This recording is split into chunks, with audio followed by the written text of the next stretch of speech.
రాకాలోకంకి స్వాగతం.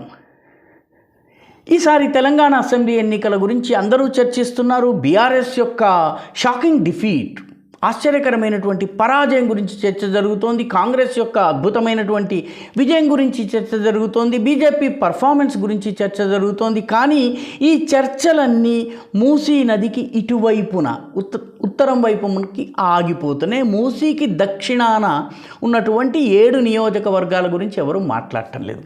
తెలుగు మీడియా కూడాను ఎక్కువగా పాత బస్తీలో ఉన్నటువంటి ఎంఐఎం గెలిచిన 7 స్థానాల గురించి, అసలు ఎంఐఎం రాజకీయాల గురించి, దాని బ్యాలెన్స్ షీట్లో ప్లస్లెన్ని మైనస్లెన్ని అన్నది అంచనా వేయటం అనేది జరగటం లేదు.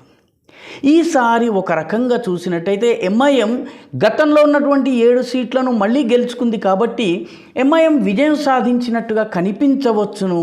ఇది ఓవరాల్గా లెక్క చూస్తే అట్లా అనిపించవచ్చును. కానీ ఒక్కొక్క నియోజకవర్గాన్ని కనుక మనం పరిశీలించినట్లయితే ఈ పాత బస్తీలో ఎంఐఎం యొక్క పతనము ప్రారంభమైందా? ముస్లిం ఓటర్లకు ఎంఐఎం పట్ల మోహభంగం జరిగిందా? ఇంకా ఈ ఎంఐఎంకి వేయటం వల్ల లాభం లేదన్నటువంటి భావన కలిగిందా అన్నది పాత బస్తీ ఓటింగ్ ప్యాటర్న్ని, ఫలితాలను కనుక చదివితే మనకు అర్థమవుతుంది.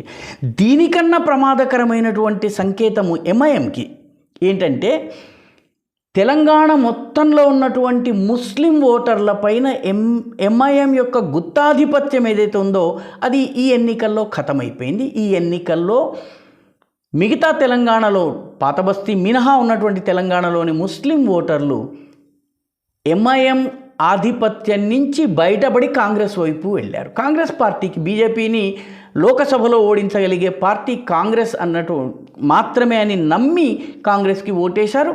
2 రకాలుగా కూడాను ఎంఐఎంకి ఇది ఒక ఎదురు దెబ్బ. మొట్టమొదట పాత బస్తీలోని 7 సీట్లలో గతంలో గెలిచినటువంటి సీటే కార్వాన్ని గెలిచారు, బహదూర్పురాన్ని గెలిచారు, చార్మినార్ని గెలిచారు, యాకుత్పురాన్ని గెలిచారు, చంద్రాయణగుట్టని గెలిచారు. అదేవిధంగా ఇంకొక సీటు ఉంటుంది, నాంపల్లిని గెలిచారు, మలక్పేట్ని గెలిచారు. కాబట్టి చూడడానికి గతంలో ఉన్న 7 సీట్లే ఈసారి గెలిచినట్టు అనిపిస్తోంది. కానీ ఇందులో 2 సీట్లు చాలా చెమటోడ్చి, క్షణక్షణం టెన్షన్తో గడిపి, చాలా కష్టపడి ప్రయత్నం చేసిన తరువాత మాత్రమే ఎంఐఎం గట్టెక్కగలిగింది. ఇందులో ఒక సీటు నాంపల్లి. నాంపల్లిలో కొంత న్యూ సిటీ, కొంత ఓల్డ్ సిటీ ఉంటుంది. ఇక్కడ కాంగ్రెస్ అభ్యర్థి ఫిరోజ్ ఖాన్ ఎంఐఎంని దాదాపు ఉరుకులు పరుగులు పెట్టించాడు, చాలా ఇబ్బందుల పాలు చేశాడు. ఎంఐఎం ఈ నియోజకవర్గంలో చిట్ట చివరి వరకు కూడాను అటు ఇటు అవుతూ వచ్చింది. చివరికి 2037 ఓట్లతోటి ఎలాగోకలాగా గట్టెక్కింది.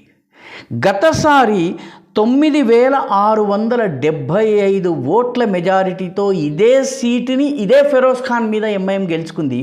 ఈసారి మహమ్మద్ ఫిరోజ్ ఖాన్ మీద ఎంఐఎం అభ్యర్థి మాజీ మేయర్ అయినటువంటి మాజిద్ హుస్సేన్, సౌమ్యుడిగా, మంచివాడిగా పేరుంది అతనికి. చాలా పరిచయాలు కూడా విస్తృతంగా ఉన్నాయి. అతను కేవలము 2037 ఓట్లతో నెగ్గారు. అంటే మెజారిటీ 9600 నుంచి 2000కి పడిపోయింది, ప్రమాదగంటిగా. రెండవది యాకుత్పురా నియోజకవర్గం.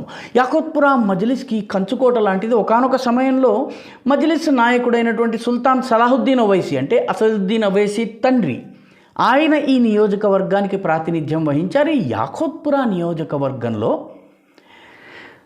మజ్లిస్ కేవలము 878 ఓట్లతో నెగ్గింది.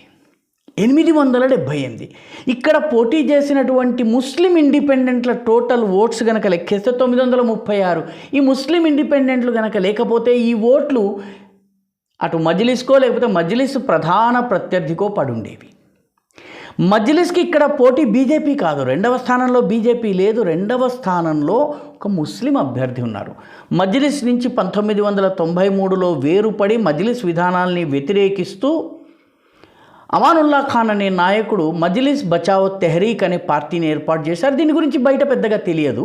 ఈ మజ్లిస్ బచావో తెహ్రీక్ ఏర్పాటు చేసినటువంటి అమానుల్లా ఖాన్ కుమారుడైనటువంటి అమ్జదుల్లా ఖాన్ పోటీ చేశారు. పోటీ చేసి అతను కేవలము 878 ఓట్లతో ఓడిపోయారు. అంటే ఒక ప్రత్యామ్నాయ ముస్లిం నాయకుడు యాకుత్పురా నియోజకవర్గంలో వచ్చేసరికి మజ్లిస్కి చెమటోడ్చాల్సినటువంటి పరిస్థితి వచ్చింది.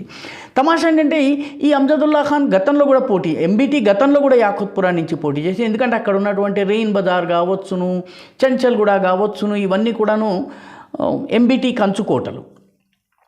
కానీ అక్కడ గతంలో ఎంబీటీకి 4వ స్థానం వచ్చింది, 21,000 ఓట్లు మాత్రమే వచ్చింది. 3వ స్థానం వచ్చింది, 2వ స్థానంలో బీజేపీ ఉంది. ఈసారి బీజేపీ 3వ స్థానానికి వెళ్ళింది. ఎంబీటీ కేవలము అంటే చాలా దగ్గరకు వచ్చింది, 978 ఓట్లు మాత్రమే. అంటే ఒక్క 400 ఓట్లు అదనంగా పోల్ చేసి ఉన్నట్టయితే ఆ సీటు గెలిచేటటువంటి అవకాశం ఉంది. గతంలో ఇదే సీట్ నుంచి ఎంఐఎం 46,978 ఓట్ల మెజారిటీతో నెగ్గింది. ఈసారి జస్ట్ 878.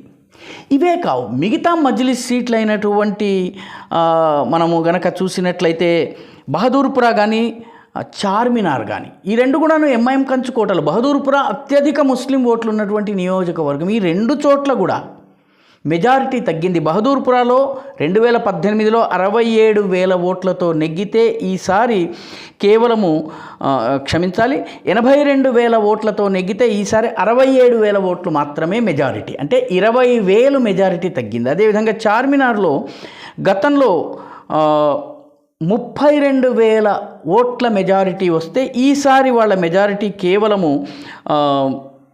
22,000, అంటే 10,000 తగ్గింది. ఇక్కడ 20,000 బహదూర్పురాలో, 10,000 చార్మినార్లో తగ్గింది.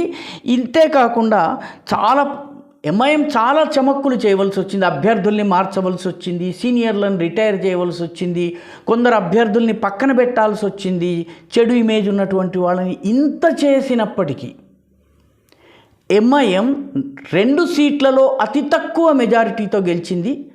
2 సీట్లలో రెడ్యూస్డ్ మెజారిటీతో, తగ్గినటువంటి మెజారిటీ బాగా తగ్గింది. ముస్లింలు అసలు ఓటు వేయడానికి బయటకు రాకపోవడం 2వ ప్రమాద ఘంటిక. గతంలో ఎప్పుడు కూడాను ముస్లిములు చాలా ఉత్సాహంగా ఓటు వేసేవాళ్ళు. 2018 నుంచి ముస్లింలు బయటకు వచ్చి ఓటేసేటటువంటి వేగం తగ్గింది, ఉధృతి తగ్గింది. ఈసారి పాత బస్తీలోని ఏ నియోజకవర్గం కూడాను 42-43% కన్నా ఎక్కువ ఓట్లు పోలింగ్ శాతం కనపడలేదు. ముస్లింలు ఉత్సాహంగా బయటకు వచ్చి ఓట్లు వేసింది కనపడలేదు. యాకుత్పురాలో లోయెస్ట్, ఎక్కడైతే మజ్లిస్ కేవలం 878 ఓట్లతో గెలిచిందో అక్కడ లోయెస్ట్ పోలింగ్ పర్సెంట్, రాష్ట్రం మొత్తంలో లోయెస్ట్ పోలింగ్ యాకుత్పురాలో నమోదైంది. అంటే ముస్లిం ఓటర్లలో మజ్లిస్ పట్ల ఆసక్తి తగ్గుతోంది. మజ్లిస్కి ప్రత్యామ్నాయంగా మరొక ముస్లిం నాయకుడు గనక వచ్చినట్టయితే అతనికి ఓటు వేసేందుకు యాకుత్పురాలో సిద్ధమయ్యారు. 3వది జూబ్లీ హిల్స్లో మహమ్మద్ అజరుద్దీన్ ఎమ్మెల్యేగా నెగ్గకూడదు, నెగ్గినట్టయితే పాత బస్తీలో తమకు పోటీగా మరొక ముస్లిం వస్తాడు కాబట్టి అతన్ని ఓడించేందుకు ఎంఐఎం ఒక అభ్యర్థిని పెట్టింది. అభ్యర్థికి 9,000 ఓట్లు వచ్చినాయి. కేవలం అజరుద్దీన్కి గెలిచినటువంటి బీఆర్ఎస్ అభ్యర్థికి 16,000 ఓట్లు వచ్చినాయి. అంటే ఎంఐఎం అభ్యర్థి పోటీలో దిగినా అజరుద్దీన్ని దెబ్బ కొట్టలేకపోయారు. అజరుద్దీన్ని బీఆర్ఎస్ దెబ్బ కొట్టింది, అది వేరే విషయం. అది ఎందుకు గెలిచింది, సీమాంధ్రుల ఓట్లు పడ్డాయి, అదంతా వేరే కథ. దీనికన్నా ప్రమాదకరమైనటువంటి సంకేతము తగ్గిన ఓట్ల శాతం పాత బస్తీలో, తగ్గినటువంటి మెజారిటీ 2వ ప్రమాద సూచిక. 3వ అతిపెద్ద ప్రమాద సూచిక ఏంటంటే పాత బస్తీతో పాటు మిగతా తెలంగాణలో ఉన్నటువంటి ముస్లిం ఓట్లన్నిటి మీద మజ్లిస్కు ఒక గుత్తాధిపత్యం ఉందని చెప్పి ఇన్నాళ్ళు భావించేవాళ్ళు. బీఆర్ఎస్ మజ్లిస్ పొత్తుకి అదే ఆధారం.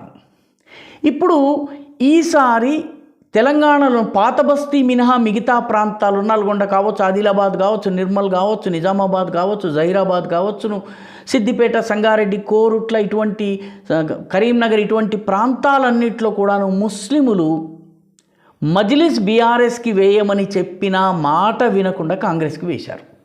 బీజేపీని భవిష్యత్తులో కాంగ్రెస్ మాత్రమే ఓడిస్తుంది కాబట్టి కాంగ్రెస్ను బలోపేతం చేయాలని వాడు నిర్ణయించి మజ్లిస్ యొక్క అభ్యర్థనను తోసిపుచ్చారు. ఇది చాలా కీలకమైనటువంటి డెవలప్మెంట్. అంటే తెలంగాణలోని ముస్లిం ఓట్ల పైన మజ్లిస్ పట్టు తగ్గిపోతోంది.